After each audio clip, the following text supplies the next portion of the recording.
दिल्ली में स्थित ज्यादातर बैंक्वेट हॉल्स में शादी ब्याह या किसी कार्यक्रम का आयोजन खतरे से खाली नहीं है। ऐसा इसलिए है कि दिल्ली में जितने भी बैंक्वेट हॉल हैं, उनमें से कई बैंक्वेट हॉल मालिकों को एमसीडी ने लाइसेंस जारी किया है। जिनको एमसीडी ने लाइसेंस जारी नहीं किया है, उनमें से ज्यादातर के पास फायर एनओसी ही नहीं है। आज का हमारा मुद्दा है जो दिल्ली में कई ऐसे बैंक्वेट्स हैं जो अवैध तरीके से संचालित किए जा रहे हैं, जिनके पास ना कोई फायर का सर्टिफिकेट है, और कई बैंक्वेट्स ऐसे हैं जो कि कमर्शियल इंडस्ट्रियल एरिया पर अपना बैंक्वेट संचालित कर रहे हैं। इन्हीं सब के खिलाफ हमारे साथ है इसी मुद्दे पर बात करने के लिए एडवोकेट जतिन शर्मा जो दिल्ली हाई कोर्ट से एडवोकेट है। जतिन जी, जो आप ये रिट लगाने जा रहे हैं किस मुद्दे पर है? देखिए, सबसे पहली बात तो आपने जो एक अभी इनिशियली बोला कि बहुत सारे ऐसे बैंक्वेट हॉल्स हैं जिनके पास में लाइसेंस नहीं है, और बहुत सारे बैंक्वेट हॉल्स ऐसे हैं जिनके पास में जिन्होंने कमर्शियल जगहों पर इसको चला रखा है। लेकिन सवाल ये है कि जो रिट है वो उन बैंक्वेट हॉल्स के अगेंस्ट में है और उन डिपार्टमेंट्स के अगेंस्ट में है जो इसके अकाउंटेबल हैं, जो इसके सर्वा हैं, जिन्होंने एक बुक्ड प्रॉपर्टी पे एफएससी दे रखा है, मतलब कि फायर एनओसी दे रखा है। सबसे बड़ी चीज़ ये है कि बुक्ड प्रॉपर्टी है क्या। बुक्ड प्रॉपर्टी वो प्रॉपर्टी है जो as per the property norms, as per the MCD corporation के नॉर्म्स के अकॉर्डिंग नहीं बनी हुई और जिसके पास में नक्शा पास नहीं है, इसलिए वो उसको बुक्ड कर देते हैं।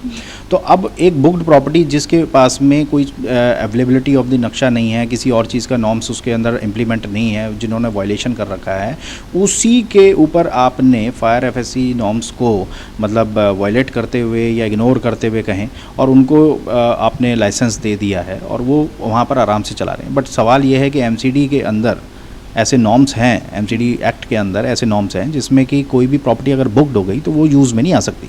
अब ये कमर्शियल प्रॉपर्टीज़ जो ऑलरेडी मेरे क्लाइंट आरटीआई एक्टिविस्ट हैं, उन्होंने एक इस चीज़ के ऊपर बहुत ही मेहनत करी है। 3-3.5 हज़ार से ज़्यादा की उनकी जितनी भी आरटीआईज़ हैं उसका रिप्लाई आया है कि भाई 3-3.5 हज़ार प्रॉपर्टीज़ जो हैं दिल्ली के अंदर बुक्ड हैं एक पर्टिकुलर डिस्ट्रिक्ट के अंदर। ये तो एक डिस्ट्रिक्ट के अंदर है और वो डिपार्टमेंट उस बुक्ड प्रॉपर्टी के ऊपर अलाउ कर रहा है। चलो, उन्होंने अलाउ भी कर दिया, लेकिन यह है कि जो प्रॉपर्टी बुक्ड है उस पर अलाउ कैसे कर सकता है। तो आपने रिट लगाने में ही क्यों इतनी देर कर दी? जैसे आप बता रहे 2019 से लगातार आप आरटीआई जैसे आपके क्लाइंट लगा रहे थे, तो आपने ये इतने साल क्यों इसमें वेस्ट किए? नहीं, देखिए क्या होता है कि 2019 से पहले हमारे क्लाइंट ने सारी इन्फॉर्मेशन गैदर करने के बाद हमने एक पुरानी रिट लगाई थी जो banquet hall, schools and nursing homes के लिए था, जिसके अंदर ऑनरेबल हाई कोर्ट ने एक डिसीजन सुनाया है कि भाई हम एक सब फायर कमेटी इसमें कॉन्स्टिट्यूट कर देते हैं और सब फायर कमेटी के अंदर होम सेक्रेटरी दिल्ली और बाकी सारे आला अधिकारी जो थे वो उसके अंदर एक कमेटी मेंबर्स बनाए गए। उनका फंक्शन ये था कि भाई जितने भी आपने ये जितनी भी कंप्लेंट्स आ रही हैं और जितने भी ये कमर्शियल एक्टिविटीज़ चल रही हैं, चाहे वो स्कूल हो, नर्सिंग होम हो, हॉस्पिटल हो या फिर आपके बैंक्वेट हॉल्स हो, तो उनको रेगुलर रिव्यू करें, स्टडी करें एंड उनका निपटारण करें और उसके बाद जो फायर सेफ्टी नॉर्म्स है उनको इम्प्लीमेंट करें। तो 2019 में जब ये आया तो उसके बाद फॉर्मेशन ऑफ द कमेटी हुई। फॉर्मेशन ऑफ कमेटी के बाद में कुछ एक कंप्लेंट्स हमारे क्लाइंट ने भी डाली जिनके ऊपर धीरे धीरे वर्क करते हुए दिखाया गया। 2 साल तो कोरोना में ही निकल गए।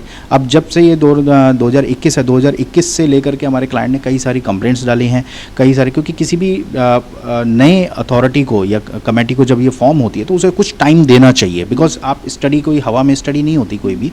इनके पास भी, ये लोग भी आला अधिकारी हैं, इनके पास भी काफ़ी बर्डन ऑफ वर्क रहता है और बाकी सारी चीज़ें भी ये लोग में इन्वॉल्व रहते हैं, एडमिनिस्ट्रेशन है, बाकी सब चीज़ों में। तो उनको भी हमने पूरा एम्पल टाइम दिया और उसके बाद में इनसे हमारे क्लाइंट ने कई सारी आरटीआईज और कंप्लेंट्स करी। तो हमारे भी we were also very surprise to see के मतलब किस तरीके से इन्होंने इग्नोरेंस का एक शेल्टर ले रखा है कि एक कंप्लेंट आती है तो उसको फायर सेफ्टी डिपार्टमेंट में या फायर सर्विस डिपार्टमेंट में भेज देते हैं या फिर एमसीडी में भेज देते हैं या इधर उधर भेज देते हैं, लेकिन उसके ऊपर कोई प्रॉपर कॉन्क्रीट कार्रवाई नहीं होती। और जब हमारे पास में ये पूरे एम्पल डॉक्यूमेंटेशन इकट्ठी हो गई है तब हमने एक नई रिट लगाई है ऑनरेबल हाई कोर्ट में, जो इसी 2019 का जो ऑर्डर है, जो मैं कॉपी आपको दूंगा, उसके बाद जितनी भी प्रोग्रेस हुई है और जितना भी इसके अंदर इग्नोरेंस हुआ है उनकी तरफ से, वो सब चीज़ों को हम उसके अंदर लगा रहे हैं। कब तक आप ये याचिका दायर कर देंगे? देखिए, ये याचिका हमारे क्लाइंट ने ऑलरेडी दायर कर दी है। रजिस्ट्री के कुछ नॉर्म्स होते हैं दिल्ली हाई कोर्ट रजिस्ट्री के, जो दिल्ली हाई कोर्ट रूल्स के अकॉर्डिंग उसको हमें फाइल करना होता है। कुछ एक छोटे मोटे जो जैसे कुछ पेपर्स आगे पीछे हो गए या कुछ और पेपर्स जिसमें टाइपिंग होनी है, तो ये सब छोटे मोटे इसमें डिफेक्ट्स आए हैं, वो डिफेक्ट्स हम क्योर करके वेरी रिसेंटली हम इसको फाइल कर देंगे। जी जैसे कि आपके द्वारा ये काफ़ी लंबे समय से एक ये पूरा सफ़र तय किया गया है, एक तरह से हम इसको लोगों की उसके लिए भी मान सकते हैं कि लोगों की सेफ्टी के लिए बहुत बड़ी बात है। तो इसका मुद्दा जो आपने उठाया है इसी का ही क्यों, और कोई मुद्दे क्यों नहीं? ये फायर सर्विस का ऐसे था, ये बॉम्बे में आग लगी थी, कमला मिल एक वहाँ पे है, वहाँ रेस्टोरेंट में आग लगी थी, तो वहाँ काफ़ी बंदे मरे थे। तो उसके बाद हमने इसके ऊपर फायर के ऊपर आरटीआई वगैरह लगानी चालू की। तो ये ज़्यादा ये करते हैं, जब आरटीआई लगती है तो ये कहते हैं ये हमारी वेबसाइट पे जाके चेक कर लो, रिप्लाई नहीं देते ये कोई भी, ये कहते हैं ये वेबसाइट पे चेक कर लो, किसी के पास लाइसेंस होगा तो वो हमारी वेबसाइट के ऊपर होगा। लेकिन जब वेबसाइट पे चेक करते हैं तो वहाँ वो चीज़ नहीं होती, और इनसे जब क्वेश्चन करते हैं तो ये कह रहे जी हमने उनको एनओसी दे रखी है, कई तो ये चढ़ाते ही नहीं उसके ऊपर, और कई प्रॉपर्टी ऐसी हैं जो एमसीडी ने बुक कर रखी हैं और उनके ऊपर भी इन्होंने लाइसेंस दे रखा है। तो आहिस्ता आहिस्ता करते पहले तो इनसे हमने फायर एनओसी का पूछना चालू किया, इन्होंने कहा जी फायर एनओसी हमने दे रखी है। फिर मेरे दिमाग में आया कि अगर इन्होंने फायर एनओसी दे रखी है तो ये इंडस्ट्रियल एरिया में चल रहे हैं जितने भी बैंकेट हैं, तो पूछें भी ये प्रॉपर्टी बुक है कि नहीं है या इलीगल है क्या नहीं। तो एमसीडी में जब आरटीआई लगाई तो उन्होंने सारे के सारे जितने भी बैंकेट हैं सारे ही बुक हैं और इंडस्ट्रियल एरिया में चल रहे हैं, बड़े प्लॉट हैं, काट के उनको छोटे छोटे करके टुकड़ों में करके इन्होंने बांट के बना रहा। कौन कौन से area? Rama road, Janakpuri, 2 area ऐसे हैं कि जहाँ के बैंकेट का पूरा रेला है। 14 बैंकेट तो इधर हैं रामा रोड में और 6 बैंकेट जनकपुरी में हैं, जिनके पास किसी के पास फायर एनओसी है और कोई बुक है, अगर है तो वो बुक प्रॉपर्टी के ऊपर है।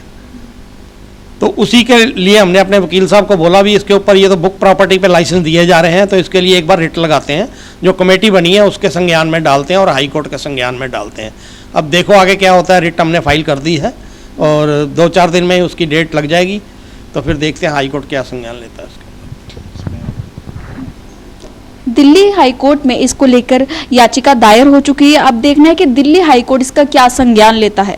कैमरामैन शिव ठाकुर के साथ शिवानी को, दिव्य दिल्ली न्यूज। ताजा तरीन खबरों को जानने के लिए अभी टाइप करें दिव्य दिल्ली न्यूज, नीचे दिए गए सब्सक्राइब बटन को दबाएं और नोटिफिकेशन के लिए दिए गए बेल आइकन को क्लिक करें। हमारे वीडियोस को लाइक, शेयर और कमेंट करना ना भूलें।